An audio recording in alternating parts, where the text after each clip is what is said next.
Hey y'all, I'm Tim and welcome to the Mr. Maple Show. Today I'm here with Sean, our resident landscape expert.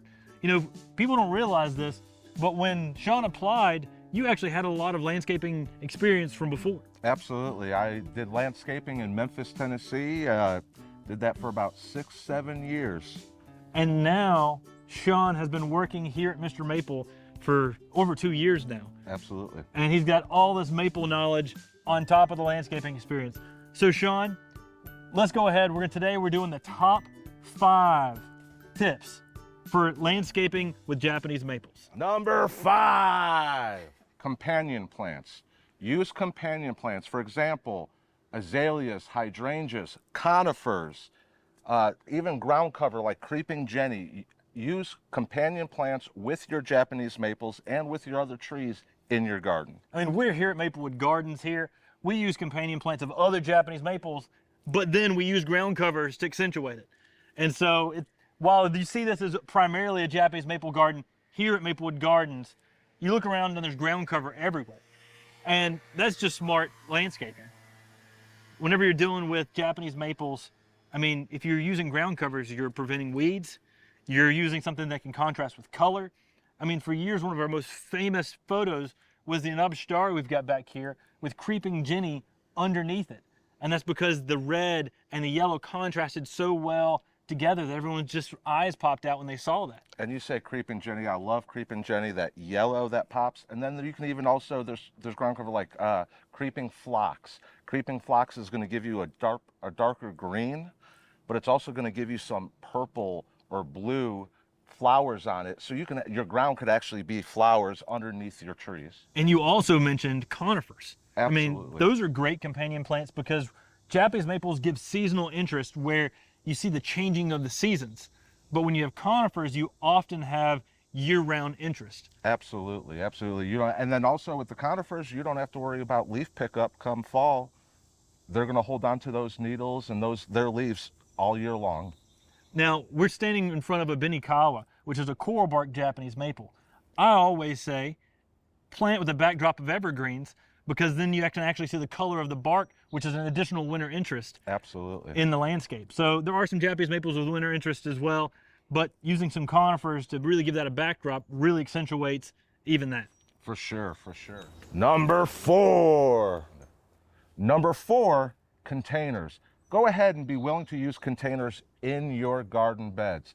One that helps give a different look in your garden bed, but I also like to use containers to extend the garden. A lot of people, their garden beds ends at the edge of their garden, but you have patios, you have decks. And one way to extend your garden out in the landscape up to your house where you might be sitting and enjoying your garden, extend that using containers. Dwarfs in containers work great.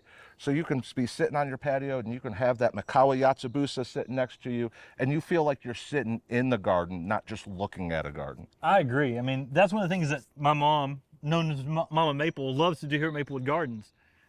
We've always given her pots for Mother's Day, for Christmas, and she likes going and picking out Japanese maples to put out here in the garden because not only does it give you a different dynamic in the garden, but it gives you a different texture. You can give some contrast with the pots, with the color contrast. And you can also not only just give a different height in the garden, but you can find out where you want that plant to be and find its happy spot. So you can say, okay, here's a little more shaded area, I can move it over here.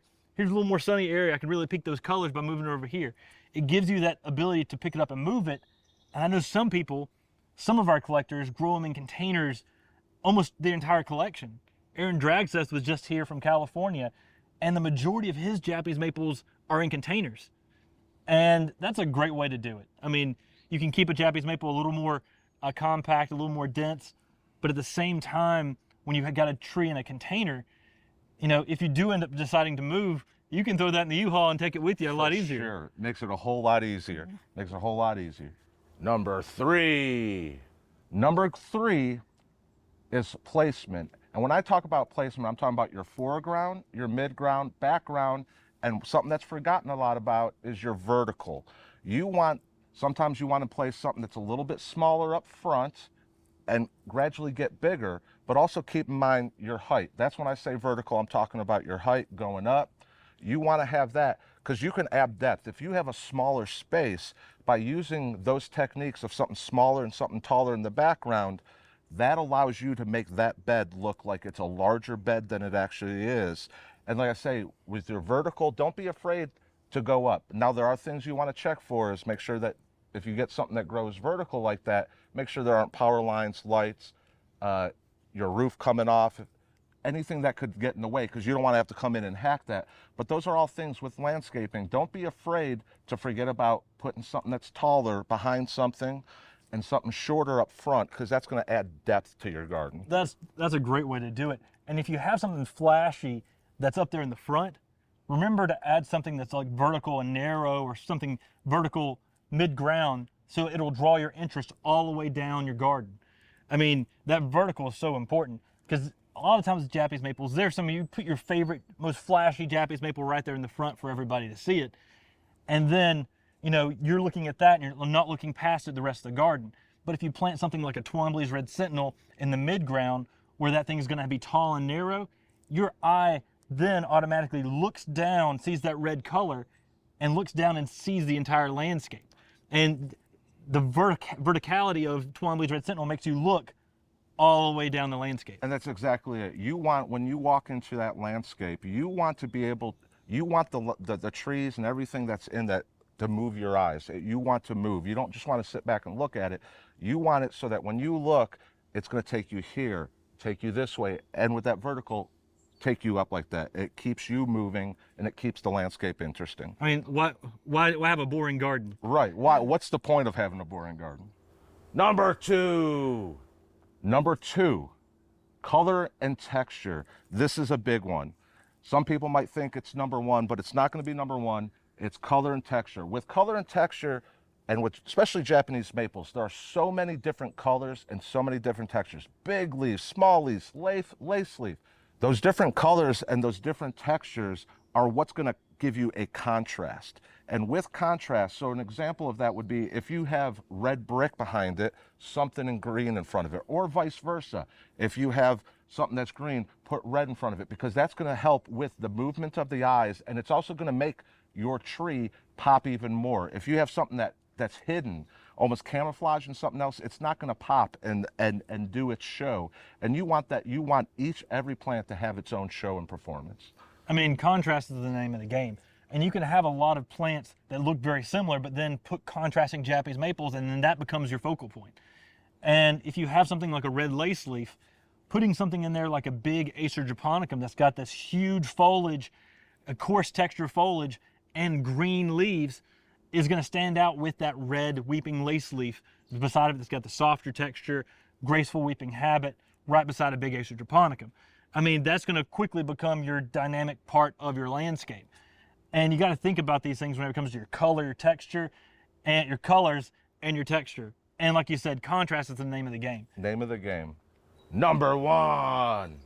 And number one, location, location, location.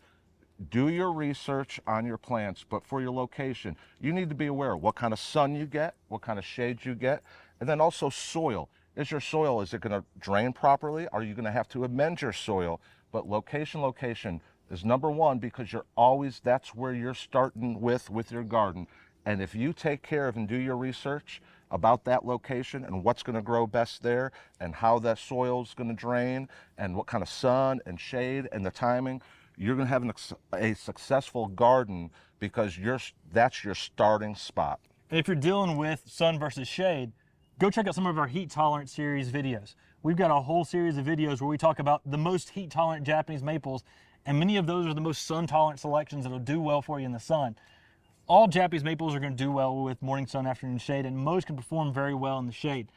You know, if you're talking about soil, I mean, you got to make sure you've got good drainage. And if you're talking about space and size limitations for the space, I think that's one of the most important things to consider whenever you're looking at your Japanese maples, because there's dwarfs, there's large growing trees, so you can find a Japanese maple that fits almost any place in the garden. And that's what's great about Japanese maples, is that no matter your location, there's going to be a Japanese maple out there that's going to fit that space. And I think we've got a bonus one. We got a bonus one. Have fun. Why are we doing it? If you're not having fun, why do it? This is all about having fun. So when you design your garden, have fun with it. It doesn't have to be straight lines. You can have curves. What plants is straight? So just have fun with it. And whether it's Japanese maples or any of the companion plants or your location, just have fun and be creative. All right, y'all. I hope y'all enjoyed today's top 5 tips on landscaping with Japanese maples with Bubs, Sean Richardson. Guys, make sure you smash that like button. Subscribe to our weekly podcast. We do it on your favorite podcast platforms. Go check that out. But also we do daily videos here on the YouTube show. So on Mr. Maple Show on YouTube, make sure you're subscribed. Y'all, thanks so much for watching. Remember to shop on MrMaple.com. Take care. God bless. And have an awesome day.